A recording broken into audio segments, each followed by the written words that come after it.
سلام عليكم. في ذاكرة الدراما وجوه لا تنسى: السبعوية أو علي الجباس. صلى على النبي وكل من النبي يصلي عليه، ويلا نحكي الحكاية. رغم قلة ظهورها إلا إنها تركت أثر صادق لا يمحى. الفنانة علي الجباس اللي جسدت ببراعة شخصية السبعوية في مسلسل الجميل اللي كلنا بنعشقه، ليالي الحلمية.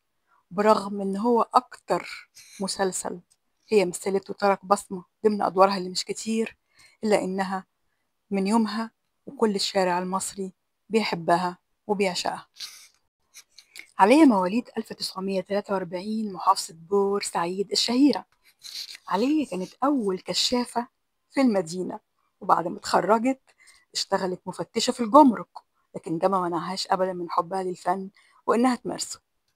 أسست عليا فرقة المسرح الجمركي سنة 1984، واللي تكون أول من أدخل المسرح أو الفن إلى أوساط العمال في المصلحة.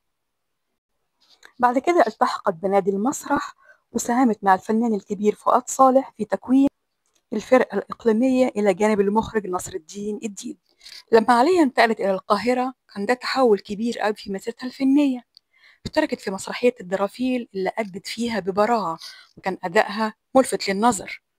لكن الانطلاقة الحقيقية كانت لما اختارها المخرج الكبير إسماعيل عبد الحافظ وأسامة أنور عكاشة في المسلسل الرائع ليالي الحلمية، لما جسدت شخصية السبعوية، جسدتها بجدارة واقتدار.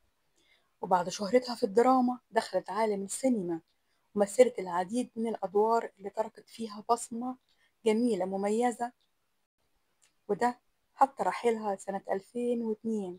ورغم إن مشوارها الفني ما كانش كبير أو الأعمال ما كانتش كتير، إلا إنها تركت لنا إرث فني جميل، شخصية محبوبة، شخصية خفيفة وصادقة، ملامحها البسيطة وصوتها الشعبي اللي كان ليها حضور كبير في ذاكرة الفن المصري.